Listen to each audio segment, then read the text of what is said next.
Come here, baby girl. Tori Grummer's happy, healthy 5-month-old daughter lives off her breast milk. Hey! While little Lane works up quite the appetite, her mom has worked up quite the supply.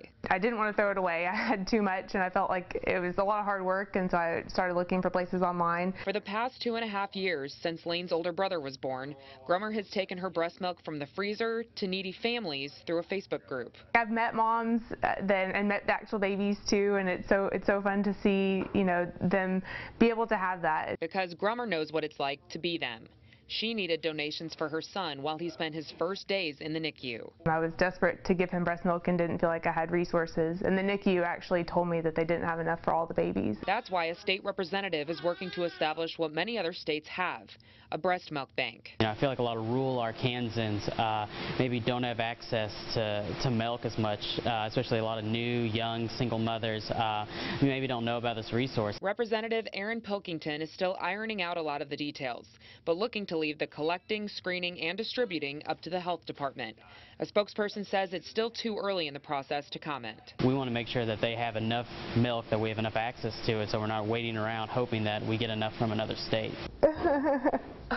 Something this Little Rock mom of 2 can get behind. I know I would have done anything.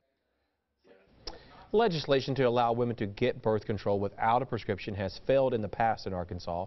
But Pilkington believes improving access to care and reducing teen pregnancy are issues Republicans and Democrats can both get behind. In a Fox 16 safety alert, the group tasked with finding ways to make Arkansas schools safer wants an armed guard on every campus in the state. Tuesday morning, Governor Hutchinson's School Safety Commission presented him with 19 ideas. In addition to more armed guards, they're recommending more mental health counseling. Governor Hutchinson hopes to see a change to an existing law that he says forces school counselors to spend too much time on paperwork. He's in favor of more armed guards, but is pushing back on calls to arm teachers. To carry a firearm, and I think that's what the public is responding to, and I think they have a high level of confidence in school resource officers and that increased armed presence. Commissioners also recommend specialized training for school resource officers and regular assessments of school safety plans and policies. The group will deliver its final report to the governor at the end of November. The city of Little Rock is offering a unique photo identification card to people in the city starting this Saturday. The ID card is designed for those who are not able to apply for various forms of identification and need access to city services, healthcare, and financial institutions. Those interested can attend the Multicultural Liaison's office grand opening Saturday. The first 150 people will be able to schedule an appointment to apply for the card. So that they can be part of our society, we can increase public safety and just generally incorporate them into the community better. Applicants must be older than 14 years old and bring documentation to prove their identity and residency. In a news update, Preferred Family Health Care says it may have to shut down in Arkansas after DHS announced last week plans to terminate contracts with the company. The DHS decision came after executive Robin Ravidran was indicted for more than $2 million worth of Medicaid fraud. Preferred Family Health Care provides services at 47 sites statewide, employing about 4,000 people. DHS is working to connect their clients with other Medicaid providers.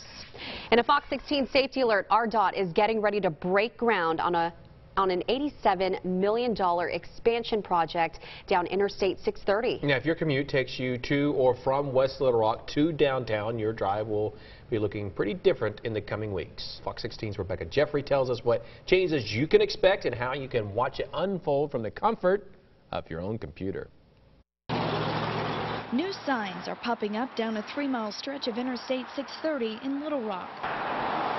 Warning signs preparing drivers, change is ahead. People who commute from West Little Rock to Midtown or to downtown need to understand that their commute is not going to be what it was when school ended last spring. Here's the plan. I-630 from University to Baptist Health at the Big Rock interchange will expand from 6 lanes to 8. We did Big Rock in 3 phases. This is somewhat of an unofficial 4th phase to the Big Rock interchange. Making space for commuters instead of bottlenecking getting onto 630. And that's where all of our congestion is. While 3 lanes on each side will remain open during the widening, the speed limit will drop up to 50 miles an hour, and some detours can be expected. Everybody might have to jog to the right or jog to the left, you know, maybe get a little S-curve in there. With 4 new RDOT cameras installed down the highway, any backups can be spotted before you ever get out on the road. I think these cameras will help tremendously. So drivers can be prepared for the work zone and reroute when necessary. All right, so here are 3 things to remember. 3 lanes will remain open at all times on both sides, but there will be lane closures during some nights and weekends. The speed limit will drop by at least 10 miles an hour, so keep an eye out for the new signs and slow down. You know, those lanes jog, it's going to be probably a sharp turn, so you do not want to be speeding. And that's only an 18-month-long project, and you'll start seeing some more changes on July 16th. The expected completion date is at the beginning of 2020, so 2019 is going to be a long year, probably. It is. And you know, it's been a controversial week so far for the world's largest retailer as the hashtag boycott Walmart has taken social media by storm. This comes in response to anti-Trump products being sold on its website. You can see it right there on your screen. This Impeach 45 shirt and other Impeach Trump items has many who support the president upset. After the backlash, it appears Walmart has taken the products off of its website. Walmart said the items come from third-party companies. One political analyst says technology adds to the hostile political environment going on now in this country. If there's any reason to celebrate the 4th of July, it is the set of civil liberties that we have in this country that we can freely celebrate and also criticize members of our executive, legislative, and judicial branches without the fear of being thrown in jail or otherwise persecuted. So there's 2 ways, at least, to look at these impeachment T-shirts. One thing to keep in mind here, Walmart still sells Make America Great Again and Donald Trump Speaks for Me apparel. Lawmakers are working to secure funding to build a Desert Storm Memorial in Washington. A design and location has already been chosen. About $25 million is needed to pay for construction. Gulf War veterans who'd been advocating for such a monument got a lot of help from Arkansas's senior Senator John Boozman. It is a conflict that doesn't get talked about. What we want to do is just to make sure that we recognize the men and women that serve. The Gulf War Memorial Foundation hopes to have the memorial complete by 2021. That's the 30-year anniversary of the end of the Gulf War. Here at home, State Treasurer Dennis Milligan announced his plan for a Gold Star Memorial at the state capitol. The goal is to have it completed by Memorial Day next year, but that will only happen if supporters can raise enough money.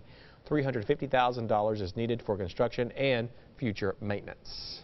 Former Presidents Bill Clinton and George W. Bush will appear together at the Clinton Presidential Center next week. They will discuss the work of 59 presidential leadership graduates. Each scholar is focused on challenges such as opioids, veteran issues, and immigration. Next week's event will not be open to the public, but it will be streamed online.